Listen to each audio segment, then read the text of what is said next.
Hey guys, this is GamerCow providing a bit of an update on the Yu-Gi-Oh! Draft series that Kabato and I have been doing, because we don't have any new sets drafted in the last week or so, and yeah, I don't know when we're next actually going to be able to do it, so I wanted to provide a bit of a reason why, because it isn't scheduling issues this time. I try to space out the episodes that we do on YouTube because we tend to record like 2 or 3 in a single stream, usually 2. But we tended to do like a couple of streams in the week, and I spaced them out so that we didn't have too many droughts on stuff there. But this time around, it's not because of that. We've actually been working with new cards because we finally managed to work out a way of getting structure deck, starter deck, and promo cards into the trade pool. For those who don't know, with the way that Yu-Gi-Oh! Products and stuff work, there's a lot of cards that don't actually make an appearance in the core sets, and quite a few of them actually end up being like metagame relevant too.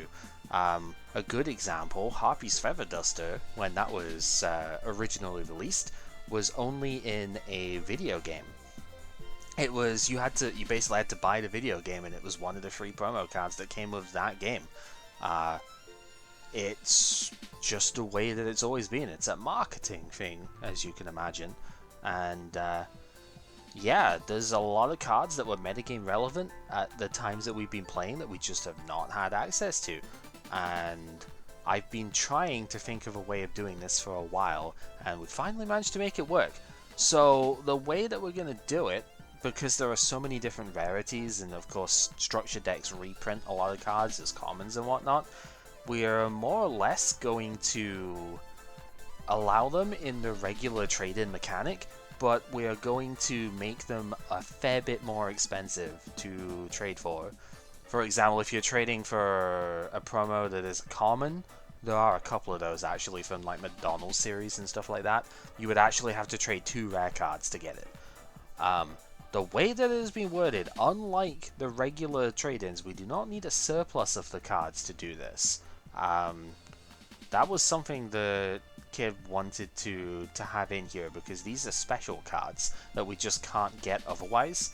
So if we wanted to, for example, the Dark Magician, I guess if we were doing this from the very beginning, that Dark Magician that I got from Legend of Blue Eyes, the ultra rare one, I'd be able to trade that for, you know, a promo card at the time, if there was one of the appropriate rarity. So for a common, it'd be 2 rares. For a starter or structure deck card, it is 3 rares or 1 super rare, because we want to, you know, be able to include that too. For a rare promo, I don't actually know if there are any rare promos off the top of my head, but if there are, that's going to be the same cost, 3 rares or 1 super rare. For a super rare promo, it's going to be 1 super or 2 if it's from Hidden Arsenal, plus 1 rare. So again, a tiny bit more expensive. Ultra rare is going to be 1 ultra plus 2 rares, and the secret rare is likewise 1 secret rare plus 2 rares. So say Sinister Serpent over here was originally, and you know, for our purposes always is, a secret rare promo. I think it only had the 1 printing as that. So we would have to trade a secret rare and 2 rare cards, or a Hidden Arsenal super. You can substitute that for rares as well. So kind of makes things a little bit fairer that way. Most of the promos later on get printed at like super rare or ultra rare at best, so it's mostly the old ones that come in here. If you're wondering why Harpy's Feather Duster isn't on here, it's because we are basically replacing Heavy Storm with Feather Duster. At least for now. We're going to try it out, see what we think, because I don't want both of them in at the same time. I think historically, actually, at this point in time, Feather Duster and Heavy Storm were both legal. I have no idea why, but we don't really need that in this format. I don't think we are going to be keeping Giant Trunade the whole time as well at the moment, and it's just like we have too much mass spell trap removal to really need Duster and Heavy Storm. So yeah. So what I've done, I'm gonna try and not keep like talking too much about all of these cards, because last time I've already tried to record this and it was like half an hour long and I didn't even get through everything. These are basically all of the cards that we now have access to that I think are worth potentially picking up. A lot of these were relevant at the time. Some of them have been errated, like Sinister Serpent and Disc Commander have been errated. Sinister Serpent used to just be, if in graveyard during your standby phase, pick it up, you can put it back in your hand. So there was none of this banish a Sinister Serpent from the graveyard in the opponent's end phase bullshit. So this card is stupid good. I actually got this from the last duel that we did. It was in Yugi's Mega World pack or something, and I picked it up there. Disc Commander was just, if revived from graveyard, draw 2 cards. No once per duel, no can't do it in the same turn thing here. Absolutely gross. Red Eye's Darkness Metal Dragon was errated to not have a hard once per turn on its revive effect. You used to be able to play 3 copies of this during the time we were playing that we're playing in right now, and that would let you do as a soft once per turn. If you could res multiple Red Eye's Darkness Metal Dragon, you'd be able to revive multiple big dragons from your graveyard, which was kind of disgusting. But yeah, some of these cards are relevant at the moment. Some of them are relevant much later on. For example, Anti-Spell Fragrance is much more relevant with Pendulums, but is also good with the Dark Cimo card that was picked up from Kib as well. Stratos is relevant pretty much whenever. Heroes are very good regardless, right? I say very good. This card makes them good because you can search for any hero type that you want. Destiny, Evil, Vision, there's probably more that I don't know of. And of course Elemental. You can search for any hero that you want, which is insane. Light and Darkness Dragon is very good at the moment because it's very summonable with like frog engines and stuff like that, and it just negates a ton of effects. It's very neat. Dark Bribe is another good example. Dimensional Prison is incredible right now. So like this was the number 3 trap, I think. You've got maybe Mirror Force, sometimes it got banned I think, but right now I think it's legal. Torrential Tribute, and maybe occasionally Call of Haunted. I think that got banned quite a bit too. And then multiple copies of Deep Prison, because it doesn't destroy, it just banishes. So this gets through Stardust Dragon, unlike a lot of the other stuff here. Thunder King Ryo was also incredibly relevant at the time.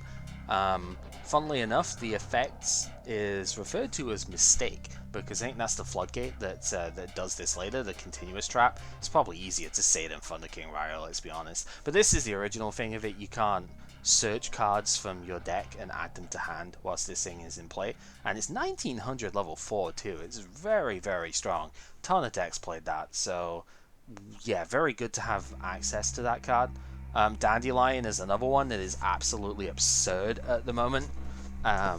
Dandy Warrior was a thing that was like quick draw synchron, because this doesn't care how it goes to the graveyard, and it never misses timing because it has no effect for that, right? Tragodia was another one. Unfortunately, Gauze is not a card that we can trade for. Gauze the Emissary of Darkness. That would have been a fantastic one to have available, but sadly it only came out in reprint sets, which have not been included in the trade pool at the moment. Crying shame, because I love this card. This card is super sweet, but it is what it is. And then most of the reason that I wanted to push for this now is because Kib pulled so many good Infinity cards, but they absolutely need Archfiend and Guardian, and both of those are only promo cards. So if he wants to try and play Infernities, the only way that it's going to work is if we give access to these.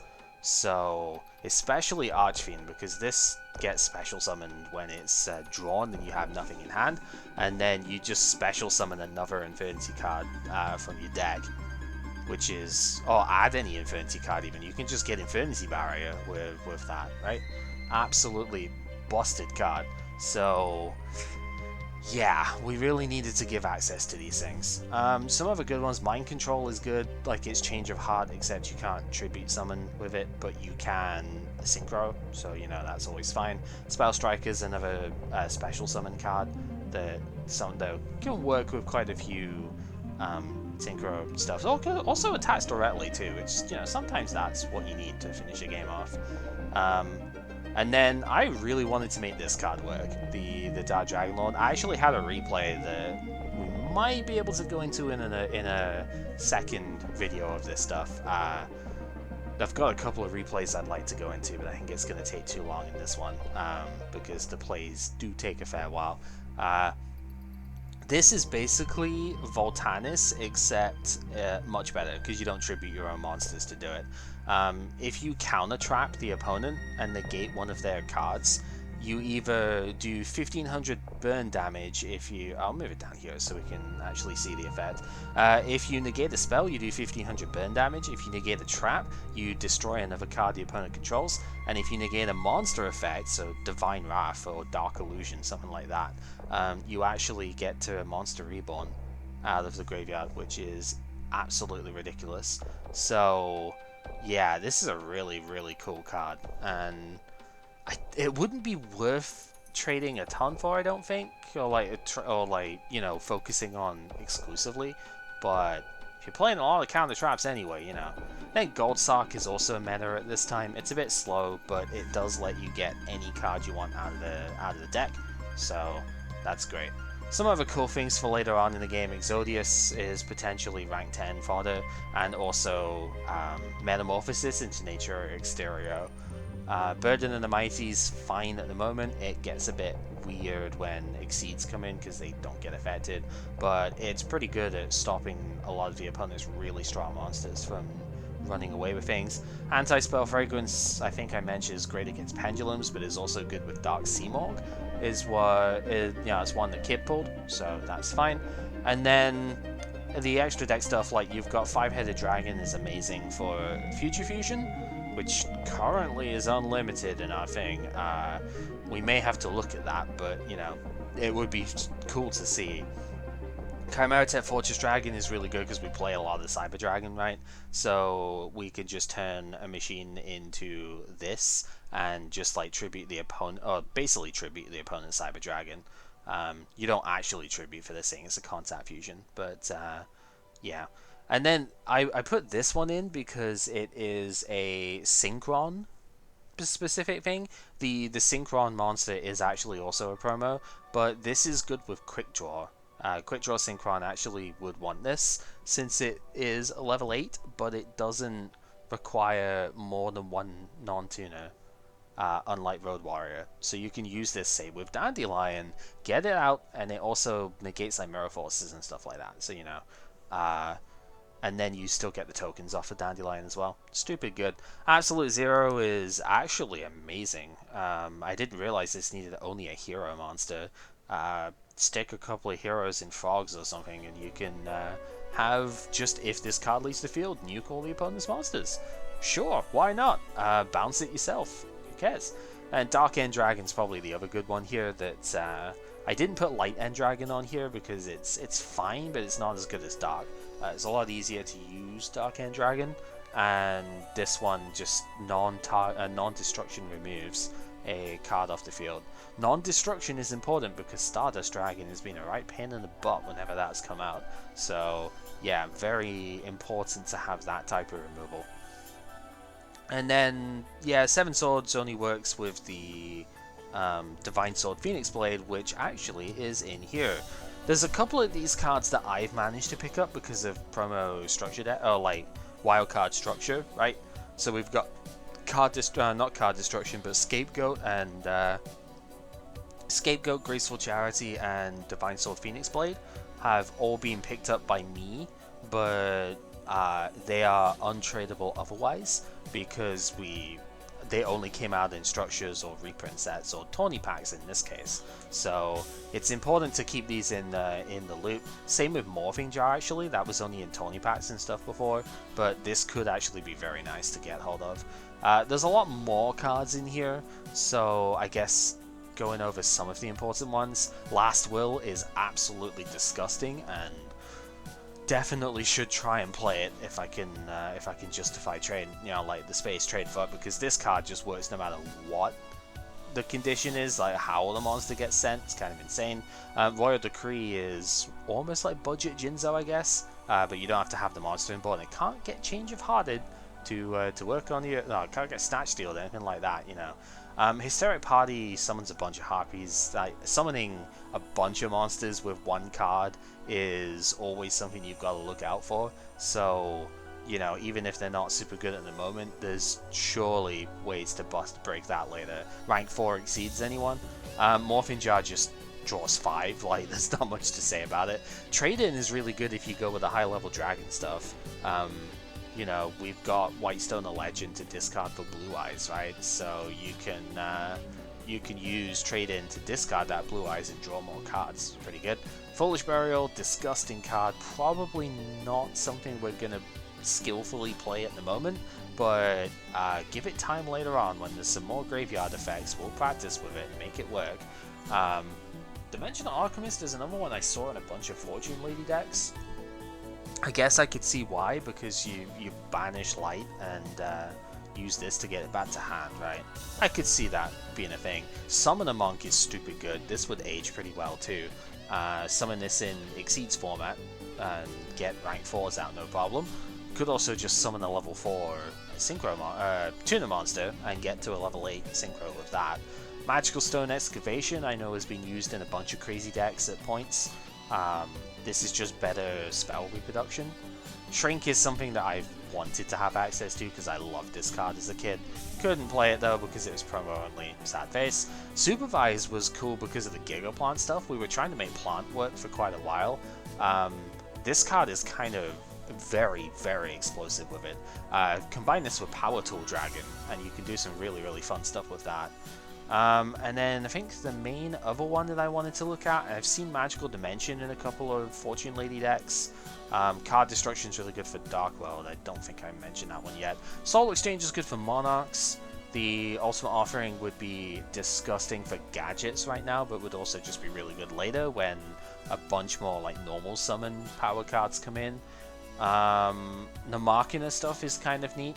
I know Gearframe and Fortress especially were like budget meta at the time, so this would be neat to be able to trade for. And then I found Synchron Explorer too was actually kind of fun because you could use this to special summon the Quick Draw Synchron that you've already used for something else and then go into like Nitro Warrior with this. Would be pretty neat. Or if you've got another level 1 monster, Road Warrior would be a thing. So that's kind of cool. And then as far as the actual extra deck monsters go from the starter decks, it's a little bit weaker. Gaia Knight would be a cheaper Goyo Guardian, potentially, to trade for. I mean, I guess we should just get Goyo at this point, but like, I think this actually is used in a fusion monster in the next set that we get, so that's kind of weird.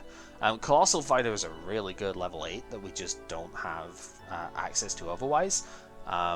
Does feature in some OTK decks, but it's mostly for the fact that it's not a dragon. Like, that's the reason I would want it, because you could use this for Hyper Synchron and not have to banish it at the end of the turn, right? And then Junk Destroyer for the Quick Draw Synchron deck would be super good. When it synchro summon target cards in the field, it's a number of non-tuners used for the synchro, so you can destroy like 2 cards with this if you synchro it with, you know, level 1 and level 2 or something, and quick draw. So that's kind of neat. Level Eater is really good for that, actually. And then X-Saber Wayne lets you just special summon more dudes out, I guess is the best way of putting it. You don't even need to play this in an X-Saber deck, to be honest. You just need to play it in a warrior style thing, and you just get more monsters out. There's a couple of warrior tuners you could then use to synchro further with this too, I guess. But yeah, it's just it's a rad card to have around in general. That's pretty much it. So I think what I'm going to try and do, I have a couple of replays that I would like to show, but I think what I'm going to do is I'm going to do that in a separate thing. So it might take a little bit before we get into the next actual draft set, but do just keep in mind we have been adding to our rule set as we've gone along. We've done this the whole time through. Started off by adding the structure decks and the promos and stuff to the wheel, and then the trade-in system halfway through GX came out, and now this as well. So the way this is working, because we added this so late, and because we would like to diversify things a little bit, because let's be honest, you don't really want to see me play Glad Beast every time. Kip doesn't want to play against the Glad Beast every time. I don't want to play this deck every time, because oh my god, this deck is disgusting. We want some variety. We don't want this to end up being another Blackwing versus Gage situation, and yeah, so we want to have some fun and make some new decks. That's what we're going with this. So I think probably in the next time round I am going to be showing 1 or 2 replays of a couple of the different decks that we've been testing out, and showing just a few of the cards that we've been picking up from, you know, these sorts of things, and just showing some potential combos that we can go into. And then hopefully by the time we are done with that, we can get into the next actual draft. Go into the next actual draft and do Duelist Revolution and maybe Star Strike Blast or something as well. And then we can go business as usual. Yeah, because the only other thing with this, because we've added this so late, we are giving ourselves basically 2 sets worth of trades for this. So we're getting 6 cards from any of these, more or less. I mean, obviously there are more promos than what I'm showing here, but like, we're getting 6 trades out of this to add into our collection, and that is not including giving up the wheel from the Star Strike Blast episode. Not Star Strike Blast, that's a couple of sets away. God, it's been so long, I don't even remember the last set that we played in the main thing. Ancient Prophecy was ages ago, I don't remember. Point is, we didn't take the wheel before Hidden Arsenal 2, so if we trade in that, I can still trade for 4, Kip can still trade for 3 cards out of that set. So that is in addition to the 6 that we're going to get from this stuff.